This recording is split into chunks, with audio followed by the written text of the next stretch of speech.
हरे कृष्णा। आज बहुत ही पुण्यतिथि है। आज जेठ मास के शुक्ल पक्ष की एकादशी है। आज निर्जला एकादशी है। सभी एकादशियों में सबसे बड़ी एकादशी निर्जला एकादशी है।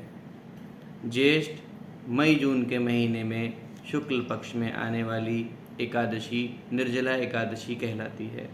निर्जला एकादशी सभी 24 एकादशी व्रतों में सबसे कठिन और सबसे लोकप्रिय मानी जाती है। जो विष्णु के परम भक्त हैं वे इस व्रत को करते हैं।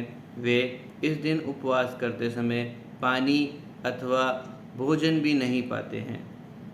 ऐसा माना जाता है निर्जला एकादशी का पालन करना भी तीर्थ यात्रा जाने के बराबर है। लोगों का मानना है कि इस व्रत को करने से मृत्यु के बाद भगवान विष्णु के निवास वैकुंठ से दूत प्राप्त होते हैं, ना कि मृत्यु के देवता यम। धूप के बिना सूर्य, मिठास के बिना मीठा और प्रकाश के बिना अग्नि अकल्पनीय है। इसी तरह इच्छा के बिना आत्मा अकल्पनीय है। जीवन के लक्ष्य को समझने और सभी समस्याओं का स्थायी समाधान पाने के लिए व्यक्ति को एक सच्चे आध्यात्मिक गुरु के पास जाना चाहिए। भीम ने अपनी आध्यात्मिक उन्नति के लिए समाधान पाने के लिए ऋषि व्यास से संपर्क किया।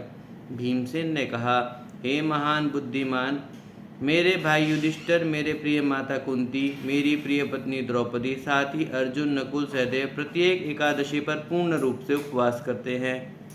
उस पवित्र दिन के सभी नियमों, दिशा निर्देशों और विनियामक आदेशों का सख्ती से पालन करते हैं। मेरे भाई हमेशा मुझसे कहते हैं मुझे भी उपवास करना चाहिए, लेकिन हे विद्वान पितामह, मैं उनसे कहता हूँ मैं बिना खाए रह नहीं सकता। मेरे पेट में एक वृक नामक एक विशेष अग्नि मौजूद है जो पाचन की अग्नि है। मेरे पेट में मौजूद पाचन अग्नि भूख को असहनीय बना रही है। इसलिए भीम ने उपयुक्त समाधान बताने के लिए व्यासदेव के सामने आत्मसमर्पण किया। व्यासदेव ने सुझाव दिया कि हे भीमसेन, अपने सभी पिछले पापों को दूर करने के लिए ज्येष्ठ माह के शुक्ल पक्ष में होने वाली एकादशी का व्रत करें।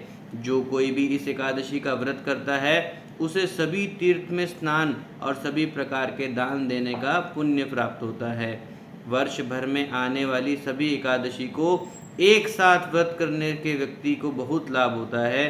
जो व्यक्ति इस एकादशी का व्रत करता है वह सचमुच महान व्यक्ति बन जाता है और उसे सभी प्रकार के ऐश्वर्य, धन, धान्य, बल और स्वास्थ्य की प्राप्ति होती है और मृत्यु के समय भयंकर यमदूत भी उसके पास आने से मना कर देते हैं।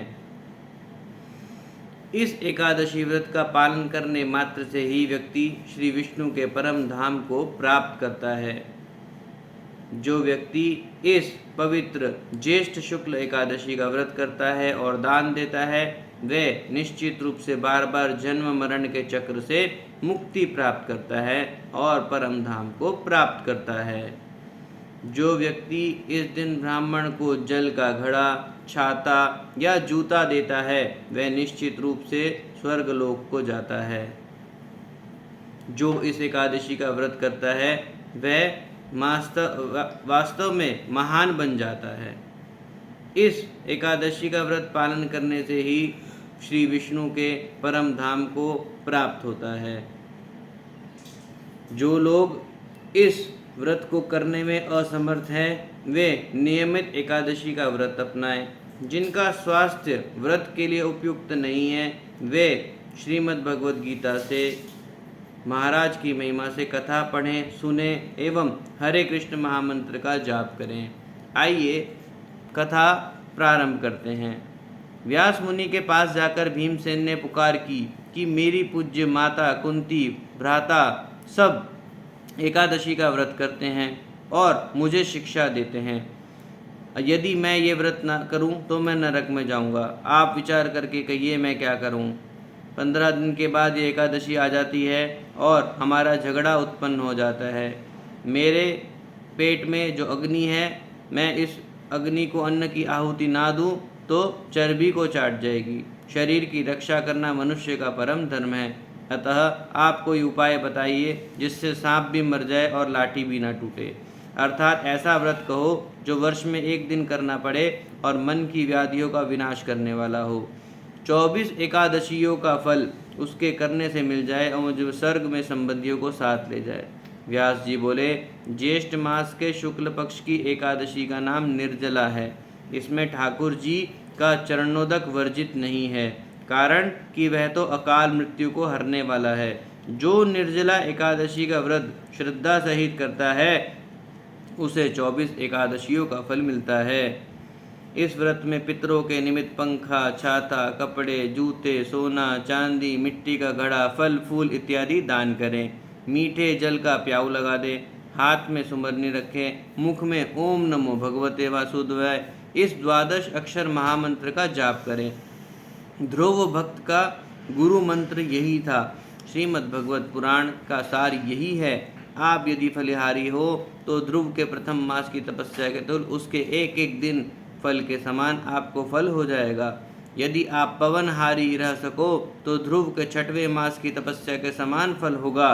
श्रद्धा को पूर्ण रखना, नास्तिक का संग न करना, दृष्टि में प्रेम का रस भरना, सबको वासुदेव का रूप समझकर नमस्कार करना, किसी के दिल को न दुखाना, अपराध करने वाले का दोष क्षमा करना, क्रोध का त्याग करना, सत्य भाषण करना, जो हृदय में प्रभु की मूर्ति का ध्यान करते हैं और मुख से 12 अक्षर मंत्र का गान करते हैं, वह पूर्ण फल को प्राप्त करते हैं।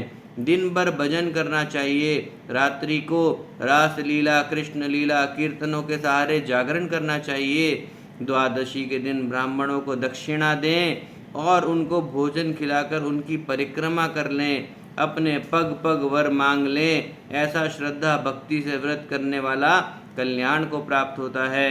जो प्राणी मात्र को वासुदेव की प्रतिमा समझता है उसको मैं लाखों प्रणाम के योग्य मानता हूँ।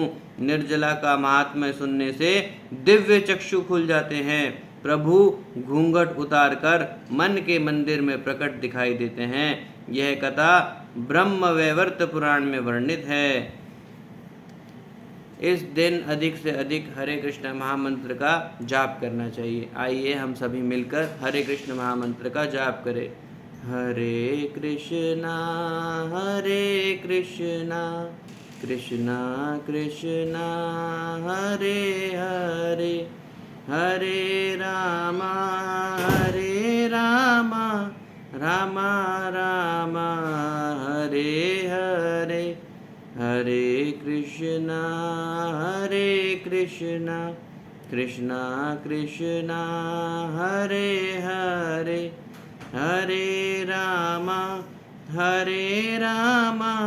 रामा रामा हरे हरे।